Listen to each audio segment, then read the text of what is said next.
Face না দেখিয়েও কিভাবে ভিডিওর কোয়ালিটি ভালো করবেন এবং ভিডিওর ভিউ বাড়াবেন সেই নিয়ে আজকে কথা বলবো। আসসালামু আলাইকুম, সবাই কেমন আছেন? আশা করি সবাই ভালো আছেন। আলহামদুলিল্লাহ আমি অনেক ভালো আছি। যে যেখান থেকে দেখতেছেন মনে করি সবাই সুস্থ আছেন, ভালো আছেন। যাই হোক, আদনানের আব্বুকে বারবার বলার পরও সে রাতের বেলায় বাজার করে নিয়ে আসবে, আর সেই বাজার যে ভালো হবে না সেটা তো জানি। রাতের বেলা এতগুলো বরবটি নিয়ে আসছে, কিন্তু বরবটি কিছুটা ভালো ছিল, কিছুটা খারাপ ছিল। কি বলবো, আর প্রায় বেশিরভাগ বরবটিগুলোই বাতি এবং হলুদ হয়েছিল। কিছু আর বলার নেই, তাকে বললে তো সে রাগ করবে, সে আর বাজারই করবে না। যাই হোক, আমি এগুলো বসে বসে আলাদা করতেছিলাম। আর এইখানটা একটু ভিজা, কারণ ছাদের পানিটা এখানে পড়ে। এখানে আমার আগে রান্নাঘর ছিল, এটা ভেঙে ফেলা হয়েছে, তো পাশে করা হয়েছে। তো ছাদ থেকে যেহেতু রাতে পানি পড়ে বৃষ্টির, যার কারণে এই জায়গাটা ভিজা। আর কিছু দুন্দুলো নিয়ে আসছিল, কি আর বলবো, এগুলোর অবস্থাও খুব খারাপ। বাতি কিছু আর বলার নেই। ভেবেছিলাম এগুলো দিয়ে তরকারি রান্না করব, কিন্তু কাটার পর যা দেখলাম তা তো খুবই খারাপ একটা অবস্থা। তো এগুলো তরকারির জন্য কেটে নিচ্ছিলাম, কিন্তু দেখলাম সবগুলোই বাতি, এগুলো তরকারি খাওয়া যাবে না। তাই ভাবলাম আজকে একটু অন্যরকম ভাবেই দুন্দুল খাবো। তো এইভাবেই কেটে নিচ্ছিলাম। আর যে বরবটিগুলো একটু হলুদ হয়ে গেছিল, ওগুলো আজকে ভর্তা করব। বরবটি ভর্তাটা এত মজা হয়েছিল কি বলবো, আমি তো দুপুরে কোনো কিছু দিয়ে ভাত খাইনি, শুধু এই বরবটি ভর্তাটা দিয়ে ভাত খেয়েছি।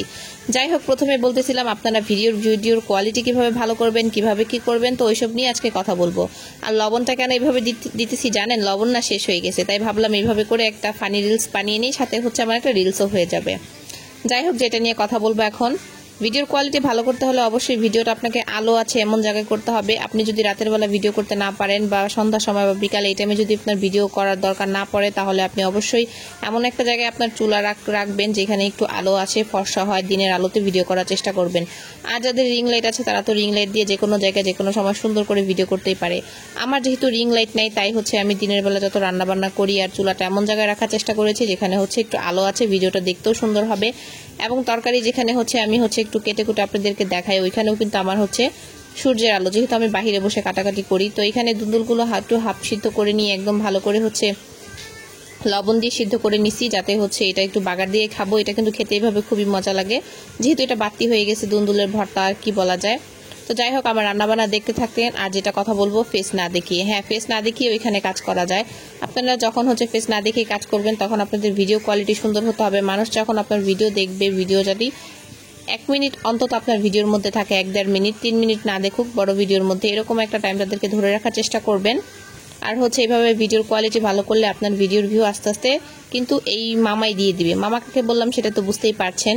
এখানে কিন্তু ভিউজ কেনা হয় না, বা ভিউজ কেনা বেচা করা হয় না। আপনি যত অ্যাক্টিভ থাকতেন, যত কাজ করবেন, আপনার ভিউজ কিন্তু এখান থেকে বাড়িয়ে দিবে। মাঝে মাঝে ভিউজ খুব বেশি বাড়িয়ে দিবে, আবার মাঝে মাঝে ভিউজ কিন্তু খুব ডাউন করে দিবে। তখন কিন্তু আপনাকে ধৈর্য সহকারে কাজ করতে হবে। ধৈর্য রেখে যখন কাজ করবেন, তখন দেখবেন আস্তে আস্তে একটা সময় আপনার ভিউজ অনেক বাড়িয়ে দিবে।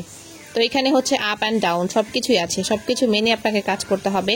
তাহলে আস্তে আস্তে আপনি এখানে ভালোভাবে কাজ করতে পারবেন। আর ভিডিওর কোয়ালিটি, ভিডিওর সবকিছু সুন্দর করে করলে দেখবেন একদিন না একদিন আপনি সফলতা পাবেন। এমনও অনেক আছে ভিডিওর কোয়ালিটি সুন্দর, সবকিছু সুন্দর, বাট কোনো সেটআপ পায়নি।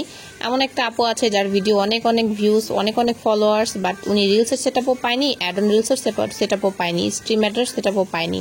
ওনারা আসলে ব্যাড লাক কি বলা যায়, আসলে এত কষ্ট করে এত ফলোয়ার্স গেইন করলো, ভিডিওর কোয়ালিটি ভালো করলো, কিন্তু কোনো একটা সমস্যার কারণেই হয়তো তার দেয়নি। সমস্যা ছাড়া কিন্তু কাউকে এখানে কোনো সমস্যা ধরিয়ে দেওয়া হয় না।